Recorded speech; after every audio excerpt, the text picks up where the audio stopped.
बिस्मिल्लाहिर्रहमानिर्रहीम, अस्सलाम वालेकुम। नूरुल्लाह आपकी खिदमत में हाजिर है। नवाज शरीफ की डील में सऊदी अरब का क्या किरदार है? जनरल फैज हमीद और जनरल बाजवा की गिरफ्तारी हो सकेगी या नहीं हो सकेगी?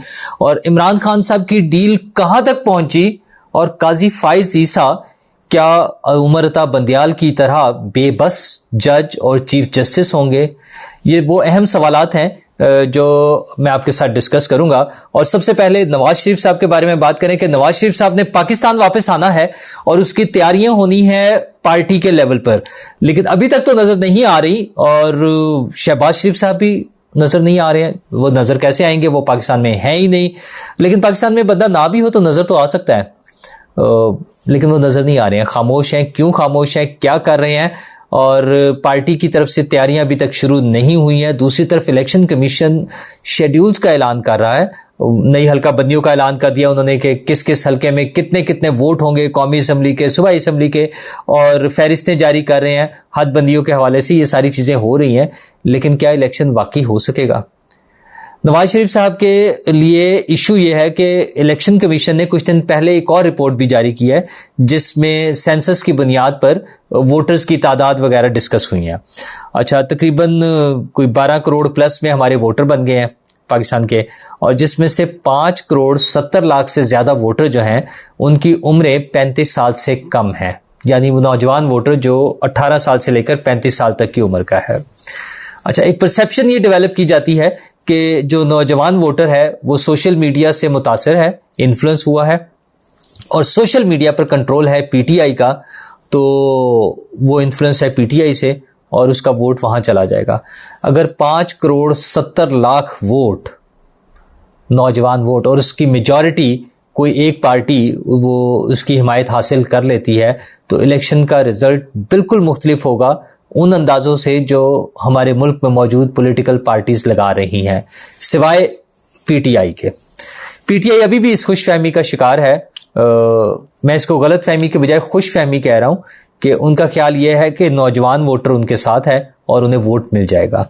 अच्छा, ये खौफ बाकी पार्टीज को भी है, और गुज़िश्ता कुछ दिनों में होने वाले कुछ सर्वेज भी ऐसे थे जिनकी रिपोर्ट्स दी गई जिसमें बताया गया कि शायद नून लीग की पोजीशन अच्छी नहीं है, बल्कि काफ़ी ख़राब रिपोर्ट उस रिपोर्ट के मुताबिक है। अच्छा, वो सर्वे जो लाहौर में कराया गया है यकीनन वो नून लीग के पास भी पहुंच चुका होगा, उन्हें भी पता होगा इस बात का, तो पार्टीज खौफजदा भी हैं किसी हद तक। इस वजह से ये लगता है कि शायद अभी इलेक्शन ना हो। जनवरी में जो बातें हो रही हैं, शायद इलेक्शन जनवरी में भी ना हो।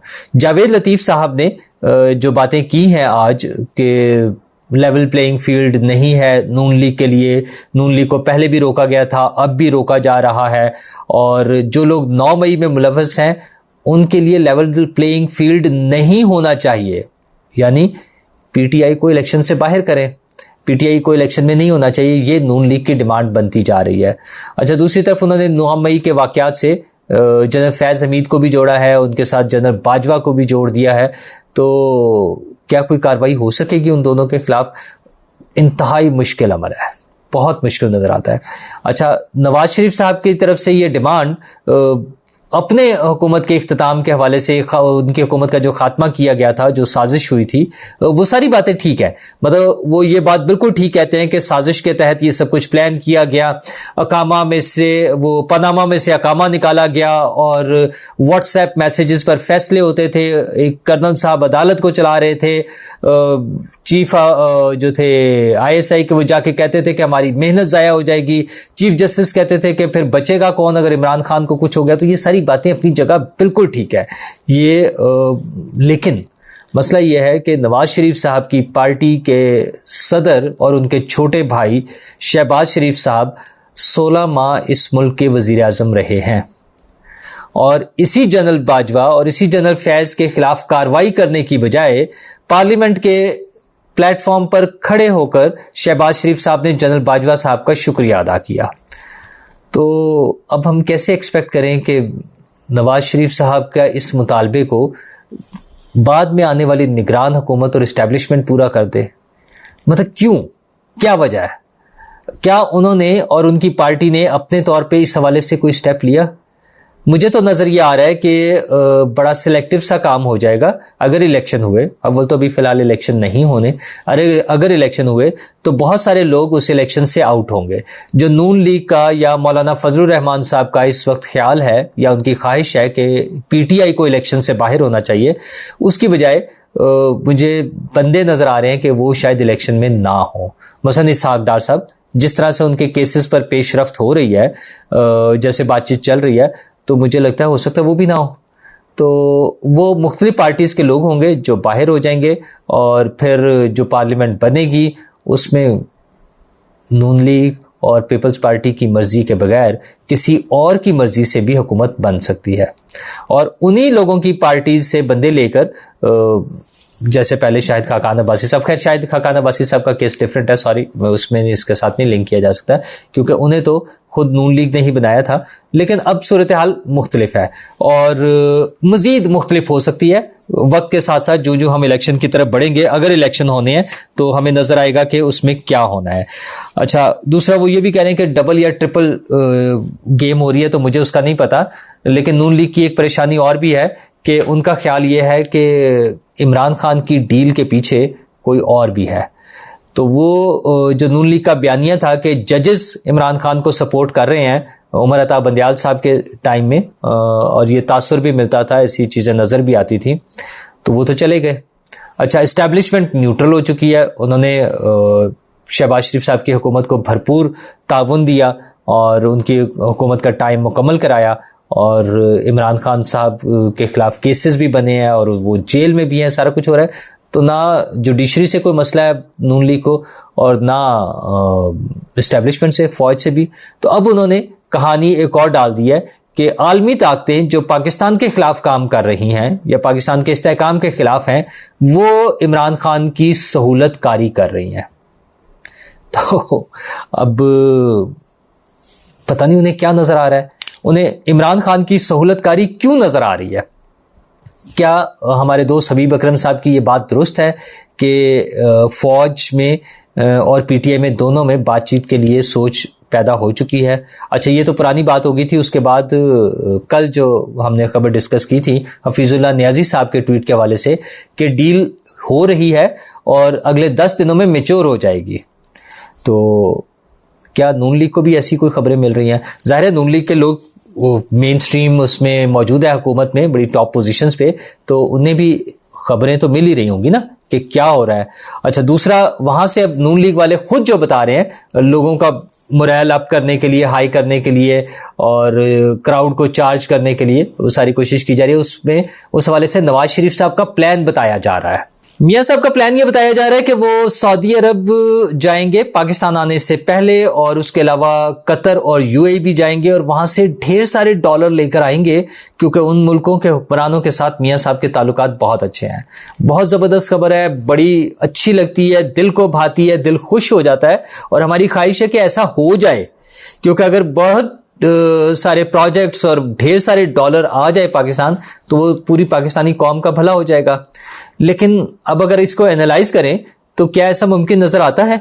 मियां साहब कुछ माह पहले भी सऊदी अरब जा चुके हैं और एक लंबा तवील उन्होंने वहां क़याम किया, लेकिन इस सारे क़याम के दौरान सरकारी सतह पर यानी शाही खानदान से उनकी मुलाकातें और कोई बातचीत की कोई खबर नहीं आई हमें। तो अब जबकि अपने मुल्क में ये आलम है कि हमारे वज़ीर आज़म साहब, वज़ीर आला साहब और वज़ीर दाखिला तीनों ये फरमाते हैं कि नवाज शरीफ साहब के साथ कानून के मुताबिक डील किया जाएगा और अगर उन्होंने ज़मानत ना ली तो उन्हें गिरफ्तार कर लिया जाएगा। तो एक ऐसे शख्स के लिए जिसके लिए अपने मुल्क में हुकूमत उनको गिरफ्तार करने के लिए इंतज़ार कर रही हो, दीगर ममालिक के शाही ख़ानदान उनको ढेर सारे डॉलर्स और काफ़ी सारे प्रोजेक्ट्स देकर भेज रहे होंगे, ये बात समझ में नहीं आती।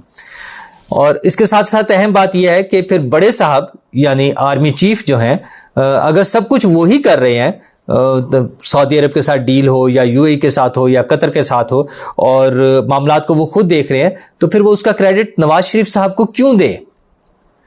मतलब जब सारे काम उन्होंने करने हैं और हुकूमतें, वो चाहे इमरान खान साहब की हो चाहे शहबाज शरीफ साहब की हो, जब बार बार रिपीटेड ये बताते हैं कि तमाम काम आर्मी चीफ कर रहे हैं, तो फिर पॉलिटिकल पार्टी को किस बात का क्रेडिट दिया जाए?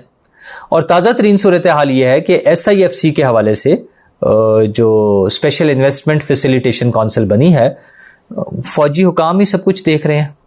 अच्छा, आज ही पेशावर में जो पेशावर की एपेक्स कमेटी का इजलास हुआ है, उसको आर्मी चीफ ने हेड किया और उन्होंने आर्मी चीफ को ब्रीफ किया कि कैसे मामलात लेके चले जा रहे हैं, इकोनॉमी के हवाले से, स्मगलिंग के हवाले से, डॉलर्स के हवाले से, सारी चीज़ों के हवाले से। ये सब मामलात जब आर्मी चीफ देख रहे हैं तो पॉलिटिकल पार्टीज के लिए स्पेस कहाँ है? इसका फैसला पॉलिटिकल पार्टीज ही ने करना है, बल्कि असल में तो करना था जो टाइम गुजर चुका है, या उन्होंने कर लिया हुआ था और हमें शायद नहीं बताया, हमें वक्त के साथ साथ पता चलेगा। बहरहाल हमें उम्मीद है कि मियां साहब वापस भी आएंगे, इलेक्शन भी होंगे, लेवल प्लेइंग फील्ड भी होगी और सब लोग एक अच्छे मुकाबले के बाद, एक साफ और शफाफ इलेक्शन के बाद एक मुंतखब हुकूमत मामलात को संभालेगी और फिर अवाम की भलाई के लिए कुछ काम हो सकेंगे। तो ये तो हमारी उम्मीद अपनी जगह है, लेकिन बहुत सी उम्मीदें हमें काजी फाइज ईसा से भी वाबस्ता हैं। काजी फाइज ईसा साहब ने ज़ाहिर है उनका एक स्टेटस है, उनकी एक शख्सियत है जो हमें नज़र आती है, उनका एक माजी है जो हमारे सामने है। उसकी बिना पर, उसकी बुनियाद पर हमने उनसे बहुत सी तवक्कुआत वाबस्ता कर ली हैं। केस आ गया है, फैज़ाबाद धरना उन्होंने खुद ही शुरू किया है और देखना यह है कि अब वो इसमें क्या करते हैं। काजी फाइज ईसा साहब जो भी करना चाहें, हुकूमत की तरफ से, स्टेट की तरफ से रिएक्शन नज़र आ रहा है। सबसे पहले तो IB ने जो रिएक्शन दिया है और इसी तरह से पैमरा की तरफ से जो रिएक्शन आ रहा है, उससे पता ये चल रहा है कि इस केस का क्या बनना है। काजी फाइज ईसा साहब कुछ भी फैसला कर लें, हमने माजी में ऐसी चीज़ें देखी हैं कि chief justice of Pakistan Umar Ata Bandial साहब ने एक फ़ैसला किया और उन्होंने कहा इलेक्शन कराएं और इलेक्शन नहीं हो सके। तो क्या हम फिर उस तारीख को दोहराने जा रहे हैं कि काजी साहब कोई ऐसा फ़ैसला दे दें जिस पर अमल दरामद ना हो सके? अगर इस तरह हुआ तो ये न सिर्फ हमारी अदालती तारीख की बदकिस्मती होगी, बल्कि हमारे मुल्क की भी बदकिस्मती होगी कि हम एक ऐसे चीफ जस्टिस के साथ, जिनसे हमें बहुत सी उम्मीदें हैं और जिनके पास तकरीबन 13 माह का वक्त है, अगर इब्तदा में कोई ऐसा मामला हो गया तो फिर मामलात उस तरह से बेहतर नहीं चल सकेंगे जिस तरह से हमें उम्मीदें हैं। तो लेट्स होप कि काजी साहब की अदालत में चलने वाला केस अपने मंतकी अंजाम को इस सूरत में पहुंचे कि उनका जो भी फैसला हो उस पर अमल दरामद हो सके और सबसे अहम रोल फिर पॉलिटिकल पार्टीज़ का होगा। मैंने आपको कहा ना कि IB का और पैमरा के रिएक्शन तो नज़र आ गए हैं, पॉलिटिकल पार्टीज़ का रिएक्शन अभी इस पे नज़र नहीं आ रहा। ये सिर्फ काजी फाइज ईसा का अकेले का इम्तहान नहीं है, बहुत से चेहरों से नकाब उतर जाएंगे और बहुत से लोगों की हकीकत हमारे सामने एक मरतबा फिर खुलकर सामने आ जाएगी। ऐसा नहीं है कि हमें पहले से मालूम नहीं है, लेकिन हम दरगुजर करते हैं, हम फिर भूल जाते हैं, हम फिर आंखें बंद कर लेते हैं। हम कहते हैं मसलतें थी जी, इसको चलाना भी तो था, आगे भी तो लेकर जाना था, इर्तिकाई अमल है, जमहूरियत इसी तरह चलती है, 100 एक्सक्यूज़ेस हैं हमारे पास, लेकिन ये चीज़ें हमारे मुल्क के लिए बेहतर नहीं होंगी। उम्मीद करते हैं कि चीज़ें अपने मंतकी अंजाम तक पहुँचने के साथ साथ इस तरह से हों कि जो मेरे, आपके और हमारे इस मुल्क के लिए कोई बेहतरी की नवीद लाएं। शुक्रिया।